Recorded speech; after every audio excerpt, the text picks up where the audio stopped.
नागरिकताको समस्या आजदेखिको समस्या होइन, यो 2020 सालदेखिको समस्या हो। जिउका त्यो यो समस्या बल्झिराखेको छ र अहिले कानुनी रूपमा हेर्दाखेरि संविधान आफैमा पनि ठुला समस्याहरू छन्।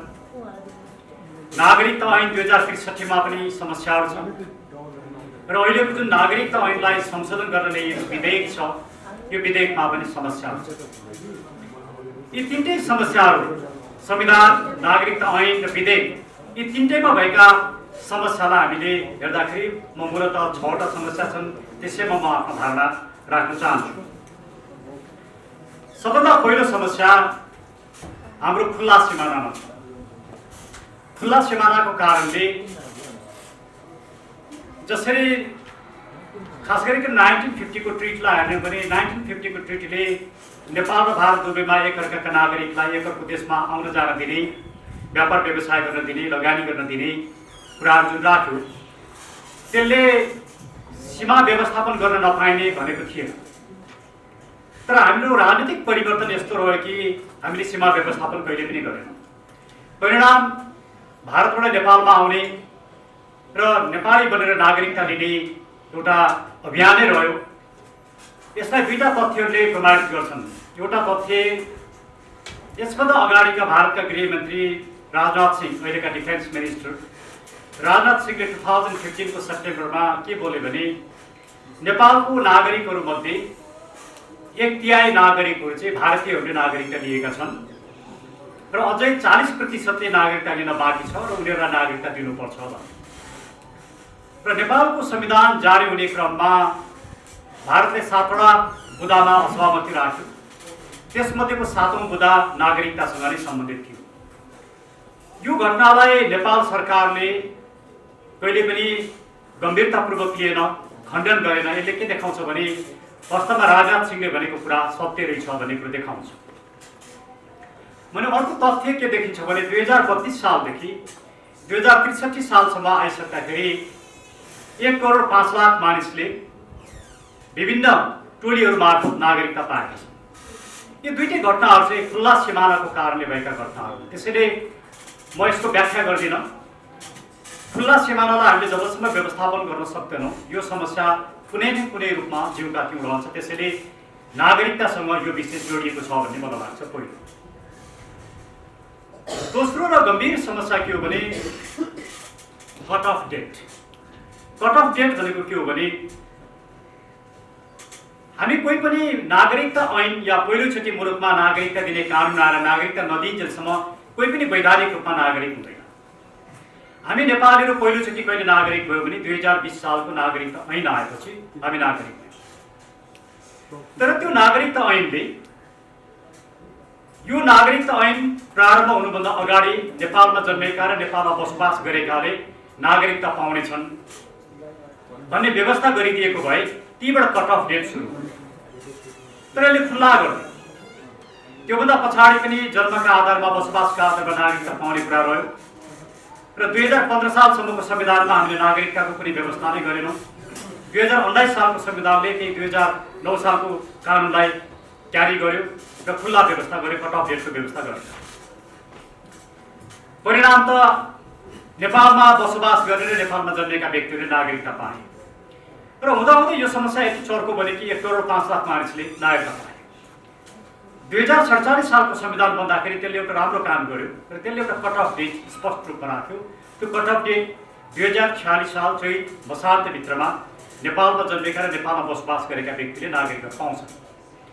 यो भनिसके पछाडि त्यो डेटमा नेपालको नागरिकता पाइसके पछाडि त्योभन्दा पछाडि त बाबुआमा नेपाली भएपछि उनका सन्तानले नागरिकता पाउने कुरा स्वतः थियो। त्यस पछाडि जन्म र बसोबासका आधारमा नागरिकता दिने कुरालाई हामीले बन्द गर्न सक्छौँ। हामीले त्यो गरेनौँ। 63 सालको अन्तरिम संविधानका थुप्रै कमी कमजोरी छन्, तर एउटा राम्रो व्यवस्था त्यसले के गर्यो भने कट अफ डेटलाई 2047 सालको संविधानसँग लगेर जोड्यो। 2072 सालको संविधानको सबभन्दा ठुलो कमजोरी कट अफ डेटमा के छ भने यसको धारा 11 मा, धारा 11, 2 र 3 मा दुईटा भाषा छ। एउटा भाषा धारा 11 र 2 मा यो संविधान प्रारम्भ हुँदाका बखत भन्ने छ। यो संविधान प्रारम्भ हुँदाका बखत नेपालको नागरिक भएको बाबु वा आमाबाट जन्मेको सन्तानले वंशजको आधारमा नागरिकता पाउँछ। वा बाबु वा आमा। धारा 11 मा यो संविधान प्रारम्भ हुनु अघि वखत र अघि बाबु र आमा दुवै नेपालको नागरिक भएका सन्तानले नेपाली नागरिकता वंशजको आधारमा पाउँछन् भन्ने छ। यी दुवै प्रावधान एक आपसमा बाजिएका प्रावधान जुन प्रावधानको कुनै औचित्यता छैन, एउटा मात्रै प्रावधान राख्नु। यो जुन प्रावधान राख्यो यहीँबाट कट अफ डेटका कुराहरूलाई खुकुलो बनायो र 2000 अहिलेको विधेयकको सबभन्दा ठुलो समस्या के हो भने यसले 2072 साल असोज 3 गतेलाई कट अफ डेट मान्यो। यसको अर्थ त्योभन्दा अगाडि नेपालमा जन्मेर बसोबास गरेका व्यक्तिहरूले नागरिकता पाउने बाटो यसले खोल्थ्यो। त्यो सबैभन्दा खतरनाक छ। तर मेरो व्याख्या अलिक फरक छ। मेरो व्याख्या के छ भने संविधानमा यो संविधान प्रारम्भ हुनुभन्दा अघि या यो संविधान प्रारम्भ हुँदाका बखत भनेको चाहिँ के हो भने त्यो बेलाको एक्जिस्टिङ ल अनुसार नागरिकता पाएको भने त्यो बेलाको एक्जिस्टिङ ल के हो भने अन्तरिम संविधान। अन्तरिम संविधानले रिफर केलाई गर्यो 2047 सालको नागरिकता सम्बन्धी व्यवस्थालाई रिफर गरेर 2046 साल चैत मसान्तला बनायो। त्यसले 2072 सालको संविधानको आशय चाहिँ 2046 साल चैत मसान्तला कट अफ डेट बनाउने हो। तर अहिलेको विधेयकले के गर्यो 72 साल असोज 3 गते जुन टिटानी गर्यो यो संविधानसँग बाजिएको छ भन्ने मेरो व्याख्या हो। हामी यसलाई स्थापित गर्न सक्यौं, नागरिकता अहिलेको विधेयक जुन छ त्यसलाई रोक्न सक्छौं। संविधान पनि गलत छ, यो नागरिकता ऐन पनि गलत छ, विधेयक पनि गलत छ भने संविधानै गलत भएपछि अदालतले रोक्न सक्दैन। त्यसले मेरो व्याख्या अलिकति यसमा फरक छ। दोस्रो संसदको व्यवस्था के छ भने 2063 सालको नागरिकता ऐनले मात्रै टोली बनाएर नागरिकता बाँड्ने व्यवस्था गर्यो। त्योभन्दा अगाडि नागरिकता ऐनले कहिले पनि टोली बनाएर नागरिकता बाँड्ने व्यवस्था गरेन। तर हामीले व्यवहारमा टोली बनाएर नागरिकता बाँड्यौँ, जुन एउटा ठुलो गम्भीर भूल थियो। पञ्चायत कालमा पनि भोट ब्याङ्क बढाउनका लागि नागरिकतामाथि राजनीति गरियो। पञ्चायत कालमा पछाडि पनि भोट ब्याङ्कको लागि राजनीतिका लागि नागरिकतामाथि राजनीति गरियो। त्यसैले होला 2032 सालतिर या 36 सालतिर हाम्रो देशको भौगोलिक अवस्था, नागरिकको चेतना, यातायात नभएको, कम्युनिकेसन नभएको कारणले घर घरमा गएर नागरिकता दिनु उपयुक्त नै थियो। तर अहिलेको समय त्यस्तो छैन। त्यसैले हामीले टोली बनाएर नागरिकता बाँड्ने कुरालाई जबसम्म रोक्न सक्दैनौँ तबसम्म यो समस्या जिउँका दिउँ रहन्छ। त्यसले नागरिकता ऐनमा पनि ठुलो समस्या छ। टोली बनाएर नागरिकता बाँडेको कारणले हामीले 62-63 सालमा मात्रै सरकारी तथ्याङ्कका आधारमा झन्डै 28 लाखलाई बाँड्यो। इन्फर्मल आएको डेटा अनुसार 54 लाखलाई बाँड्यो।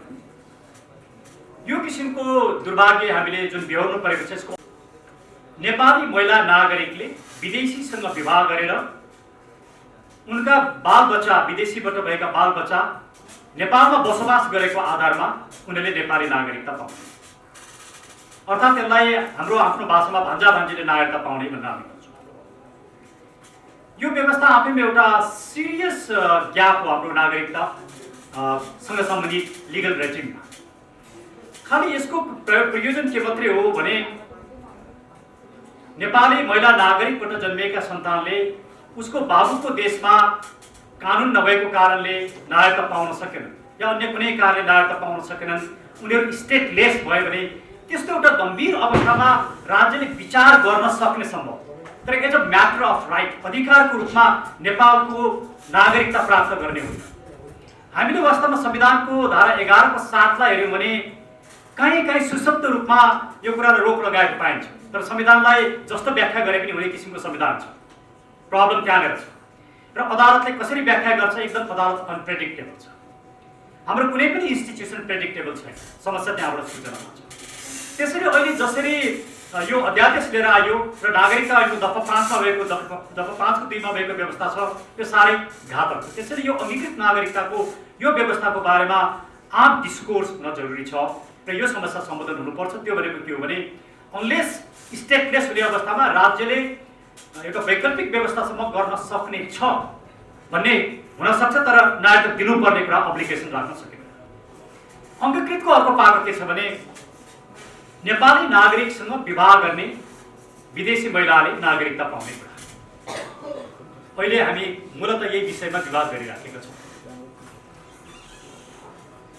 धेरै मुलुकहरूमा सर्टेन पिरियड अफ टाइम व्यतीत भइसके पछाडि मात्रै विवाह गरेकी महिलाले नागरिकता पाउँछ। साउथ एसियन कन्ट्रिजहरूलाई हेऱ्यो भने त्यही छ। भारतलाई नै हेऱ्यो भने कम्तीमा 7 वर्ष व्यतीत भएपछि नागरिकता पाउने प्रक्रियासम्म चलाउनु पाइहाल्ने हुन्छ।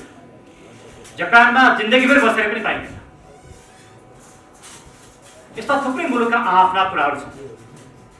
नेपालको कन्टेक्स्टमा विवाह गरेको भोलिपल्ट नै नागरिकता दिने गरी अहिलेको विधेयकमा र नागरिकता ऐनमा भएको व्यवस्था ज्यादै घातक छ। त्यसैले हामीले यो व्यवस्था के हो भने नागरिकता भनेको त्यो मुलुकप्रतिको लोयल्टीसँग, यो मुलुकप्रति मेरो आस्था छ, यो मुलुकसँग म जोडिएको छु, यो मुलुकको माटोप्रतिको मेरो माया छ, यसको सार्वभौमिकतालाई म माया गर्छु, यसको भौगोलिक अखण्डतालाई म माया गर्छु भन्ने कमिटमेन्ट हुन्छ। नेपाल एउटा त्यस्तो मुलुक हो। 2020 सालको 2009 सालको संविधानमा त ऐनमा त थियो कि नागरिकता लिँदा ओथ गर्नै पर्दैन, हामीले शपथ लिनै पर्दैन। त दुनियाँका प्राय सबै मुलुकहरूमा नागरिकता लिँदाखेरि शपथ लिनुपर्छ, म यो मुलुकप्रति वफादार छु। हामीले शपथ पनि लिन नपर्ने गरी नागरिकतालाई यति खुकुलो बनायौँ र विवाहित महिलाले म यो मुलुकप्रतिको मेरो लोयल्टी छ भन्ने जनाउने कुरा आज विवाह गरेर भोलि कायम हुँदैन। त्यसैले सर्टेन नम्बर अफ इयर्स पार गर्नै पर्छ। 7 वर्षको लागि त सबैको एक किसिमको संसदभित्र पनि सहमति भएको थियो, तर प्रचण्डजीको भारत भ्रमण पछाडि 7 वर्षको प्रावधान हट्यो। यो आफैमा एउटा अचम्मको राजनीति छ।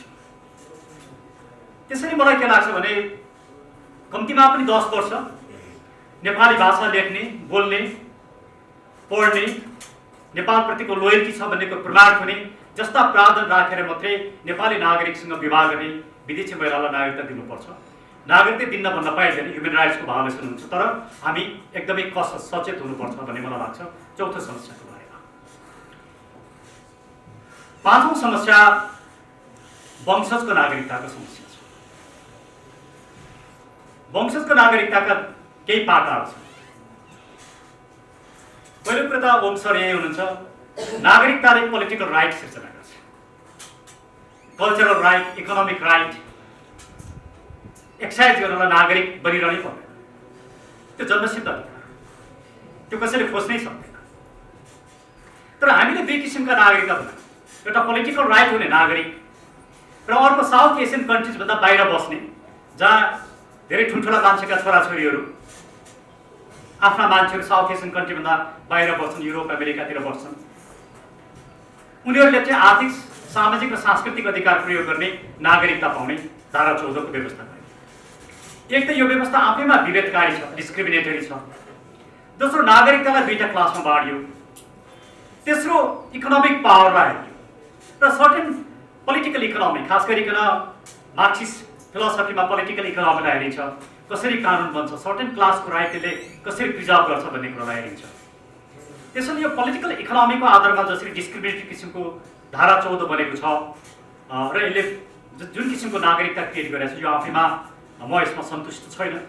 यो डिस्कोर्स खासै उठेको छैन। किन उठ्दैन भने हामी सबैका छोराछोरी विदेशमा छन्, हामी यो बोल्न चाहँदैनौँ, तर यो बोल्नुपर्ने विषय छ।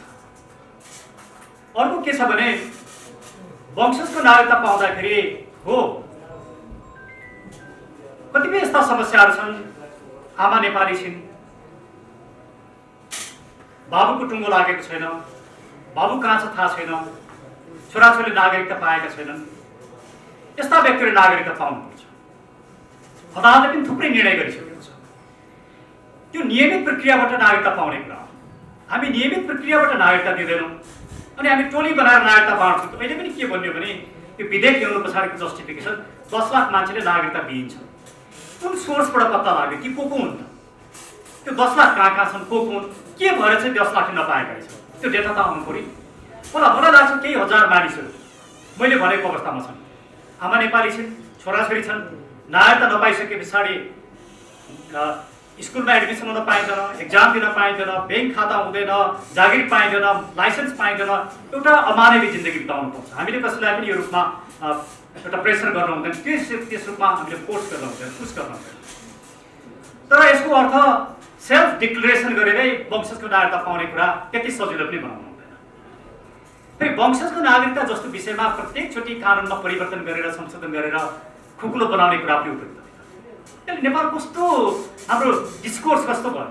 वंशजको नागरिकतामा हामी पटक पटक कानुन र संविधानमा परिवर्तन गर्छौँ। कस्तो बोल्नु? पाँचौं समस्या।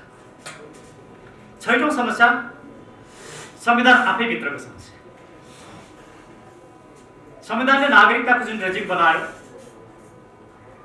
यही रेजिम, यही संविधान, त्यही व्यवस्था रहिरहने हो भने हामी कहिले पनि यो समस्या समाधान गर्न सक्दैनौँ। त्यसैले खुल्ला रूपमा समाजशास्त्रीहरू, राजनीतिशास्त्रीहरू, कानुनवेत्ताहरू, समाजका विभिन्न क्षेत्रका व्यक्तित्वहरू एक ठाउँमा भेला भएर नागरिकताको विषय, यी सबै समस्याको एउटा प्याकेजको रूपमा समाधान नखोज्ने हो भने हामी 10 वर्ष पछाडि पनि नारायण दाइले यस्तै कार्यक्रम आयोजना गर्नुहुन्छ, हामी आउँछौँ। अब हिरण्य दाइले यहाँ जोडतोडका साथ बोल्नुहुन्छ, उहाँको भाषण हामी सुन्छौँ। ओम सर सबैको भाषण सुनेर बसिरहनु भएको छ, उहाँले फेरि एउटा आर्टिकल लेख्नुहुन्छ, हामी यति मात्रै गर्छौँ, तर समस्या समाधान हुँदैन। त्यसैले यहाँले जुन यो अभियान चलाउनु भएको छ, एउटा नागरिकको हैसियतले मेरो पूर्ण साथ र समर्थन छ। यो नागरिकलाई, आम नेपाली नागरिकले साथ दिन जरुरी छ। म कुन पार्टीको हुँ, कुन विचार बोक्छु भन्ने कुरा यसमा प्रतिबिम्बित हुँदैन। यो मुलुकको कुरा हो, यो नागरिकको विषय हो। एकचोटि दलभन्दा माथि उठौँ, पार्टीभन्दा माथि उठौँ, राजनीतिक विचारभन्दा माथि उठौँ। जो साथीहरूले, जसले यसको नेतृत्व गर्नुभएको छ, उहाँलाई साथ दिउँ भन्ने अनुरोध गर्दै, मेरो पूर्ण साथ भएको कुरा दोहोऱ्याउँदै, मेरो अदालतमा मुद्दा भएको कारणले म बिदा पनि माग्छु। धेरै धेरै यहाँलाई धन्यवाद दिन चाहन्छु।